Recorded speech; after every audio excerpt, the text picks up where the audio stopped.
আসসালামু আলাইকুম ওয়া রাহমাতুল্লাহি ওয়া বারাকাতুহু। স্বাগত জানাচ্ছি মাইক্রোসফট অফিস টিউটোরিয়ালে। আমরা আজকে মাইক্রোসফট এক্সেল এর মাধ্যমে কিভাবে যোগ, বিয়োগ, গুণ, ভাগ করতে হয় তা আমরা আপনাদেরকে দেখাবো।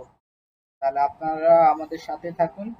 আমরা প্রথমে টাস্ক বার থেকে মাইক্রোসফট এক্সেলটি ওপেন করব। তাহলে আমরা প্রথমে প্রোগ্রামে যাব। প্রোগ্রামে গিয়ে দেখবেন এখানে আমাদের যে মাইক্রোসফট 2016 এখানে আমরা ক্লিক করলাম। ক্লিক করার পরে মাইক্রোসফট উইন্ডোটি আমাদের সামনে আসবে। আমরা এটা ম্যাক্সিমাইজ করে নেব। মাইক্রোসফট উইন্ডোজটি আমাদের সামনে দেখতে পাচ্ছি।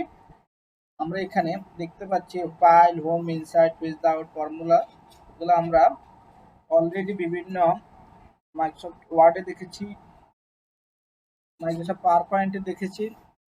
আমরা মাইক্রোসফট এক্সেল ফাইল এবং হোম, ইনসাইট, পেজ আউট। হোমে আমরা ফাইল, সেভ, পেস্ট, কপি এগুলো আমরা আগে থেকেই শিখেছি। আমরা আজকে দেখাবো কিভাবে যোগ, বিয়োগ, গুণ করতে হয় এবং যোগ, বিয়োগ, গুণ এবং ভাগ করতে হয়।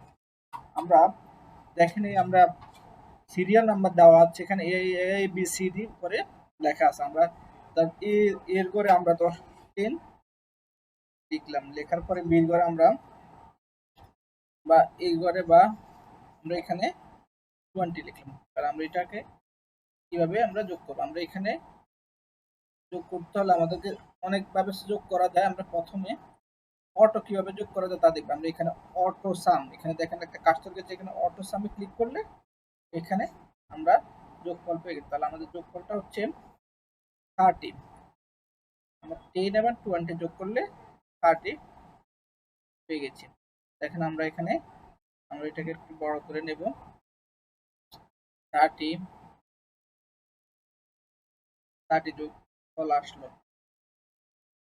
আমি কিন্তু এখানে যদি এখন অটো 20, 20, 10 এটা অটো কিন্তু যোগফল চলে আসবে। এখানে প্রেস এইভাবে টান দিলে দেখেন 30 যোগ হয়ে গেল। আমরা এখানে 40, 10 দেখেন এখানে 50। আমরা এখানে যদি প্রেস করি এইভাবে ক্লিক করে এখানে প্রেস 30, আমরা বুঝতে পারলাম কিভাবে অড ভাবে যোগ করা যায়। আমরা কিন্তু এখানে এটাকে অন্যভাবে যোগ করতে পারি। যখন এখানে আমরা সমান সমান দিয়ে A3 plus B3 plus C3 লাইনটা দিলে আমরা এখানে 110 দেখেন 110 এখানে 30, 30 এবং 50 যোগ করলে 110 হবে। তাহলে আমরা পেয়ে গেলাম। দ্বিতীয়ভাবে কিভাবে আপনি যোগ করতে হয়, প্রথমে আমরা অটো সাম করছি, আমরা দ্বিতীয় এখন তৃতীয়ভাবে যোগ করব। এখন আমরা তৃতীয় পদ্ধতি এখানে সাম লিখবো। সাম লিখে আমাদের ফার্স্ট ক্যারেক্টারটা কোথায় আছে, A3 অনুপাত লাস্টে আছে আমরা D3 তে আছে। তাহলে আমরা দেখেন এখানে যোগফল 220। তাহলে আমরা 30, 30, 50, 110 যোগ করলে 220 হয়ে যাবে। তাহলে আমরা দেখলাম কিভাবে যোগ করতে হয়, যেভাবে যোগ করতে হয়। তাহলে আমরা যোগফল শিখলাম। এখন আমরা কিভাবে বিয়োগ করতে হয় তা আমরা দেখবো। তাহলে আমরা আমাদের সাথেই থাকুন। আমরা এখন কিভাবে বিয়োগ করতে হয় আমরা তা দেখাবো। দেখেন আমরা 10/10 আমরা এখানে এটাকে আমরা বিয়োগ করব। বিয়োগ করতে হলে আমাদের সমান সমান A1 মাইনাস A2। এখানে আমাদের 0 ফলাফল চলে আসছে। তাহলে আমরা এখানে 0 ফলাফলটা নিয়ে আসলাম। আমরা দ্বিতীয় পদ্ধতি কিভাবে আমরা এখানে দেখেন আমরা যদি এখানে 20, 30 মাইনাস 20 লিখি তাহলে আমরা এখানে পাবো। দেখেন আমরা এখানে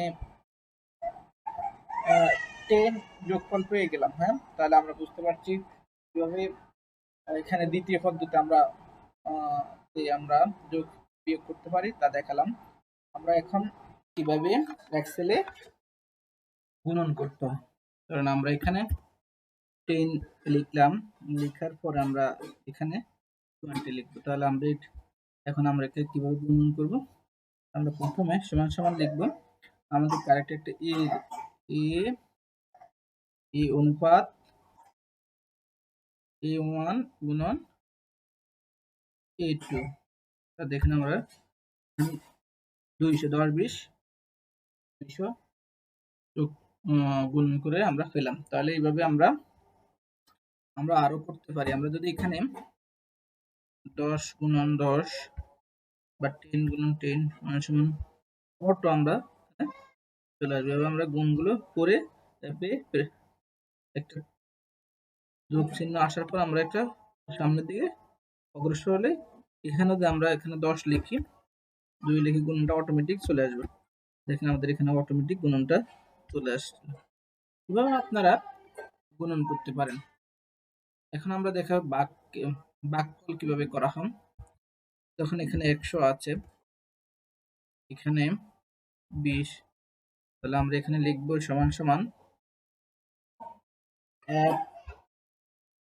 f1 ডিভাইডেড বাই f2। তাহলে দেখেন আমাদের 5 5 20 100 আসলো। তাহলে আমরা দেখলাম কিভাবে যোগ বিয়োগ গুণ ভাগ করতে হয়। এবার আমরা যদি এখানে 200 ভাগ লিখে এখানে আমাদের তাহলে